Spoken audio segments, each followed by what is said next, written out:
Hi, welcome to my YouTube channel. This is Ben here.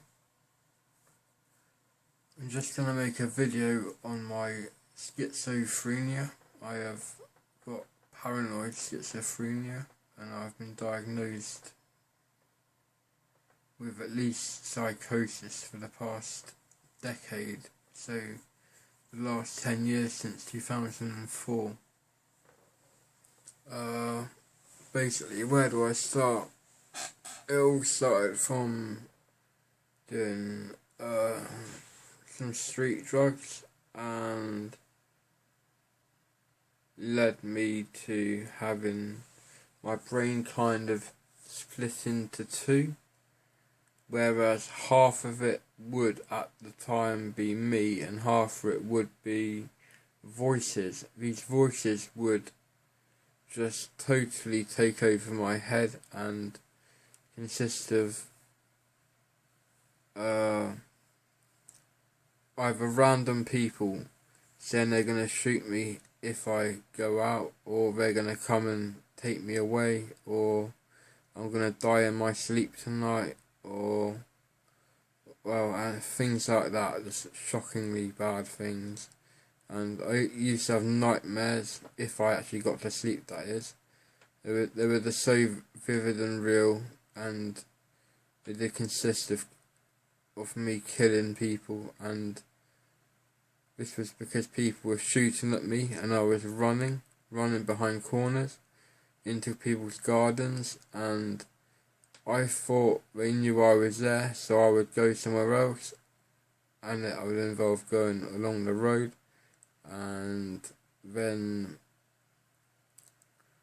I would think that they saw me, even though they probably didn't, and I would get fired upon again, and I would actually die in these dreams, and they went on for hours at a time, sometimes like 4-5 hours, and I'd wake up, because I didn't sleep much back then.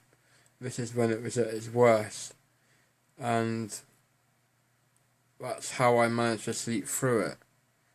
And I used to wake up in cold sweats because of this, and I used to have heart palpitations. My heart was pounding when I woke up, and that was if I could get to sleep, because if I couldn't sleep I'd be awake for days on end. Once I was awake for 8 days straight, and usually in the daytime I would pace around the house, couldn't stay still for love or nothing.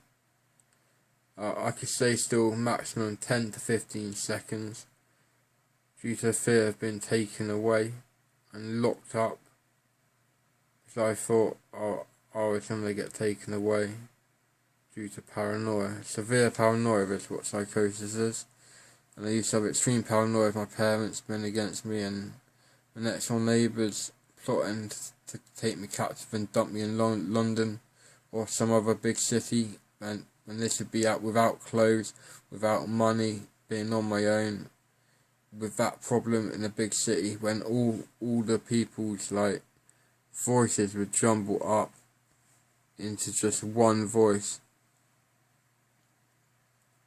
and that voice would be in my head. Well, it wouldn't actually be one voice, but that actual specific voice would be one voice, and there'd be multiple ones of that one voice, but they would be different. And I've had third person thoughts consist of voices that I could recognise and others that I could not recognise. Sometimes it would be the same voice, like my voice in my head, how that actually sounds, and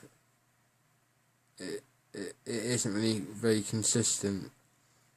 And my thoughts are half voices and half what I think, really. And sometimes my brain gets totally taken over, and sometimes it doesn't. It's just luck of the draw with me, and I am obviously on medication for this. I'm on quetiapine, which is also known as Seroquel. I'm on 150 milligrams of that, and it's a low dose because I'm also on amisulpride, which is another antipsychotic, on 50 milligrams of that as well. And I'm on pregabalin, diazepam, isoprolol, bisoprolol fumarate, and oxycontin. And this is for pain and severe anxiety. I think I've got generalised anxiety disorder.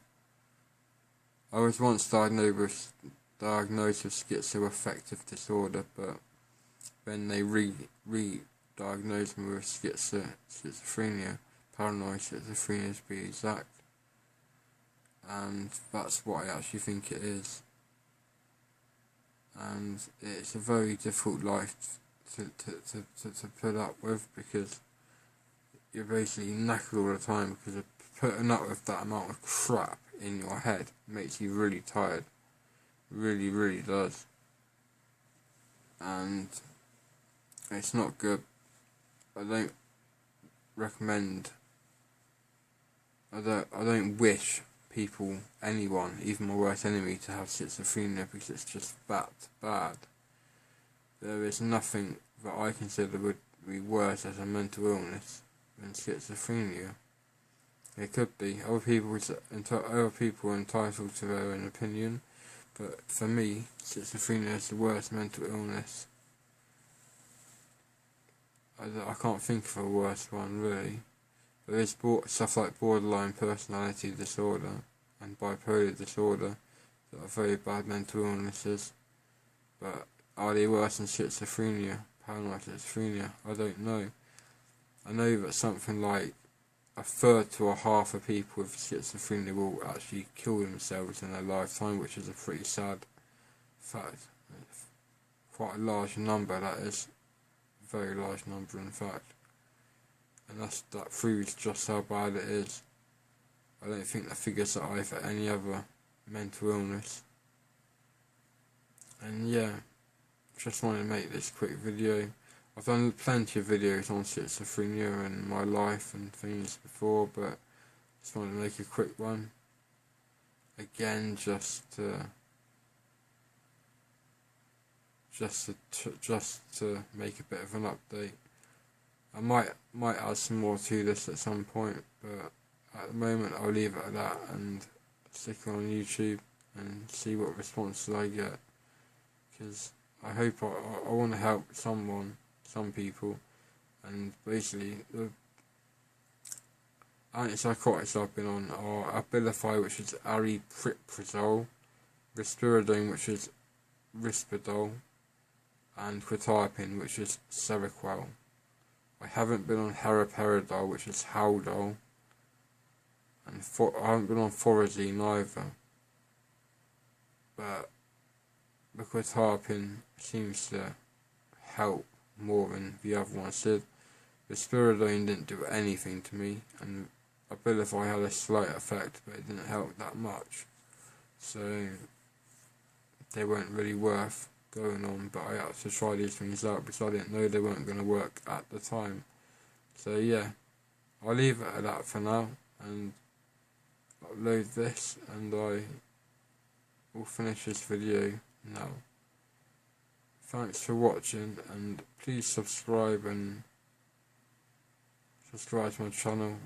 I do make a lot of radio control car videos and computer videos, so you'll be inundated with them as well. So it's not just mental health videos I make. You can subscribe and unsubscribe if you wish.